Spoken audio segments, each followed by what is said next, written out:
fâcheux. Maintenant, tout est à refaire.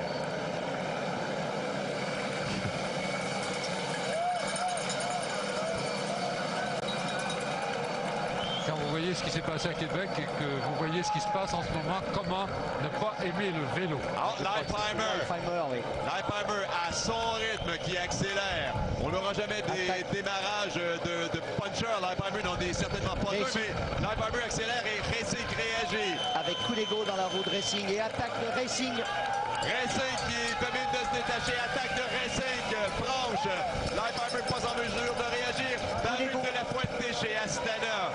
Coup d'ego aussi a marqué le pas, il s'est fait lâcher et était sorti de la route de Racing. Oh, Racing qui s'en va tout doucement. Mais pas si doucement que ça. Robert Racing, David de la Fuente semblait être en mesure de reprendre le contact, mais laisse filer. Racing, souverain sur Camille Hood. On peut apercevoir Boston Hagen en difficulté ou en fait du moins derrière David de la Fuente. Oh, on est à l'arrière ici. Jens Voigt. Voilà des hommes qui ont perdu pied dans Camille Hood. Aymar Zubeldia maintenant. Zubeldia, Samuel Sanchez sans doute derrière lui. Et derrière Sanchez, Boston Hagen. Mais Racing ne ralentit pas. Racing, Sanchez, Bossenhagen dans la roue de Sanchez, mais Racing qui creuse l'écart pour le moment. Maxime Montfort chez STC, Zubeldia qui a belle allure dans la roue de Samuel Sanchez. Ryder est là, derrière David de la Fuente. Robert Racing, les jambes en or. Vous savez, il a complètement coupé après le Tour de France. Oui, il a participé à la classique Saint-Sébastien, se classe 7e. Ensuite est parti en Californie. George Hincapie dans la roue de Pierrick Pedrigo, mais ce sont des coureurs lâchés. Laurent, vous êtes là. Qu'est-ce qui se passe devant? Absolument, devant Robert Gesing qui est impressionnant ici, qui est sorti vraiment alors que tout le monde était en manque d'oxygène. Gesing a porté une attaque très franche et a réussi à l'asphyxier, à lâcher tous ses compagnons d'aventure. Derrière, c'est un petit peu seul qui peut. On s'accroche comme on peut. Attention tout de même parce que Gesing tout seul aura fort à faire pour résister jusqu'à l'arrivée alors qu'Ejdal vient de sortir de la tête du peloton. Mais il est toujours suivi par Zubeldia et le reste de la clique. Voilà Gesing qui bascule, qui s'élance dans la descente avec une petite avance d'une centaine de mètres à peine. S'il y a entente derrière, si les coureurs qui sont dans ce que j'appellerais le peloton réduit à une petite quinzaine d'unités, s'entendent, bien Gesing aura du mal à aller jusqu'à l'arrivée en vainqueur. Mais pour l'instant, écoutez, il fait encore une très belle impression ici dans la descente. Derrière Sylvain Chavanel, pour l'instant, peloton, tout est tiré. On avait peut-être 7 ou 8 coureurs détachés derrière Racing, dont Ryder Ejedal, aussi Aymar Zubeldia, on les a mentionnés. De même que Samuel Sanchez, bien entendu. Voici Sanchez, cet excellent descendeur, mais qui ne trouvera pas de descente à sa mesure ici sur ce circuit urbain avec Ryder Ejedal, Maxime Montfort, Peter Sagan est là, chez les Quigas, Edval Bossenhagen, David de la Fuente, Zubeldia, c'est la composition de ce petit groupe. Il m'en manque sans doute un ou deux. Je crois qu'on ne pouvait pas mieux rêver. Les 10 noms qu'on aurait cités ce matin en favoris sont absolument là, tous en contre-attaque. Bien sûr, Racing est devant. Est-ce qu'il va réussir à garder ces 200 mètres qu'il a d'avance? Certes, si derrière ils s'entendent bien, ça sera très difficile, mais Racing, de la façon qu'il est sorti, a fait une impression extraordinaire. Et il ne faut surtout pas qu'à l'arrière, tous ces grands se marquent parce qu'ils auront la moindre hésitation de la part de ces favoris. L'arrière mettra systématiquement Racing en position favorable pour aller gagner ce Grand Prix de Montréal. Racing, le corps qui hurle la douleur, alors que nous avons un homme de la PMC, peut-être Mauro Santambrogio, Ryder Ejedal qui se détache. On avait présenté cette course de Montréal comme ce Grand Prix de Montréal comme peut-être un duel entre Racing et Ryder Ejedal. Alors Ryder qui a en tout cas semé compagnie à c'est-à-dire ses compagnons de poursuite derrière celui-ci. Robert Racing à la recherche d'oxygène. Racing qui va arriver au pied de la côte de la Polytechnique et tout va se jouer comme bien de fois nous avons vu dans ces courses, dans cette dernière ascension de la côte Polytechnique. Est-ce qu'à l'arrière, est-ce que parmi les poursuivants de Racing, il y en a un qui sera capable de surgir pour aller chercher Racing? Et puis, oui, on parle de gars rapide. Attention à la pointe de vitesse de Samuel Sanchez. On sait comment il a remporté son titre olympique à Pékin dans un petit groupe à 6 coureurs. 8 secondes pour Racing. Sur un sprint en côte à Pékin, Samuel Sanchez. Alors ce faux plat sur l'avenue du Parc conviendrait à un homme comme lui. Ryder, attention à ne pas être trop généreux dans l'effort. C'est ce que je recommanderais à Ryder. On l'a vu l'autre jour à Québec qui ne demandait pas le change à Beckman, Cunego, Brechel, Sagan, Sanchez, Zubeldia, Boasson-Hagen, Montfort.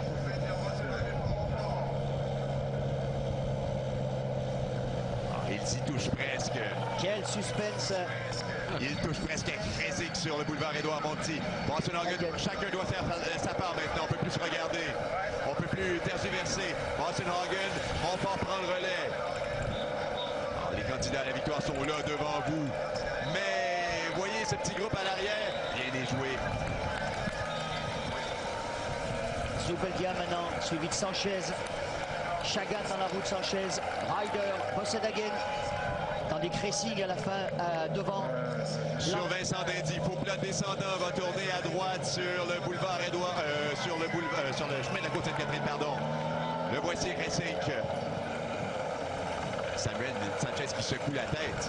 Tu dis non, mais pourtant, ils sont tout juste, ils sont à 10 secondes de Robert Racing, mais Racing fait un travail monumental devant.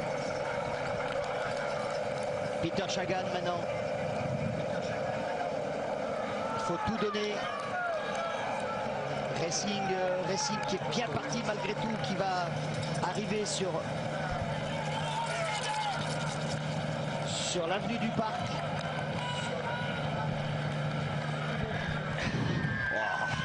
Il faut que Racing passe devant nous ici pour la première fois avec 10-12 secondes oui, au moins. À peu près 1 km de l'arrivée quand il va passer ici. Il lui faut 10-12 secondes. Très belle entente quand même derrière des poursuivants. On peut voir Peter Chagan, Montfort, Ryder qui pousse un peu Montfort, Sanchez, Zubeldia, Boasson-Hagen. Vraiment les hommes forts de ce Grand Prix de Montréal. Et toujours Racing avec une 50aine de mètres devant ce groupe. Bon, Maxime Montfort est arrivé au Canada en forme. Il a terminé 8e l'autre jour, le Belge de la formation HTC Columbia. C'est pas gagné pour Racing. Relance. Ça, c'est sur le petit faux plat montant sur Côte-Sainte-Catherine.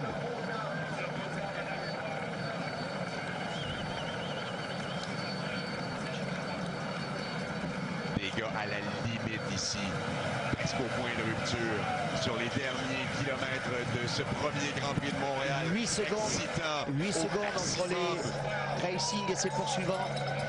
Et en cas de jonction, n'oublions pas que Boasson-Hagen et Chagan sont deux finisseurs sur ce type d'arrivée en léger faux plan.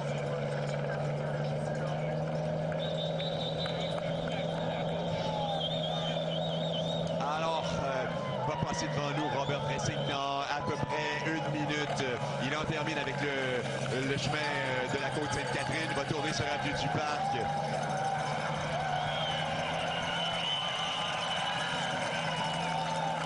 Ça y est, Racing est rentré sur...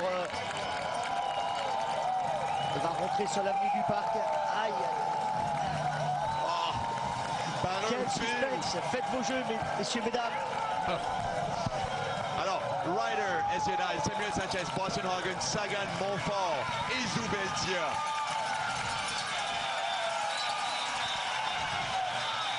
Racing. Il vient de passer derrière nous. Boasson-Hagen, Chagan. 6 secondes. À 6 secondes. Montfort, Ryder, Eziedal, Sanchez, Zubeldia. À quelques mètres de Racing sous la flamme rouge. 1 kilomètre pour Robert Racing avec 6 secondes.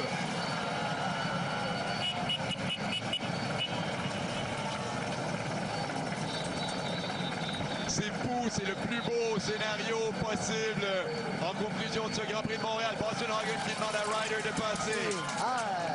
Ça va peut-être faire le bonheur de Racing, ce petit temps d'arrêt avant le...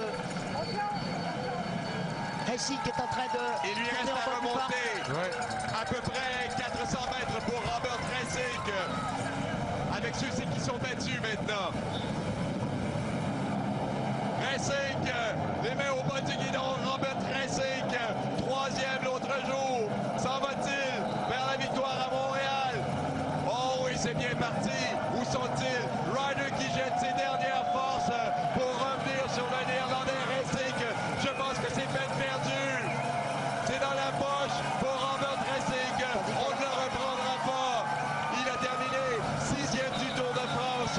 Il a été la grande révélation de la saison 2009. Et ici, pour le premier Grand Prix de Montréal, nous verrons la victoire de Robert Racing. Robert Racing, Ryder Hesjedal. Non, c'est Sagan, deuxième devant Ryder, Jubeldia, Monfort, Sanchez. Hesjedal, troisième. Ben, Ryder va sur le podium, messieurs. Ce groupe avec Leonardo Duque qui règle le sprint.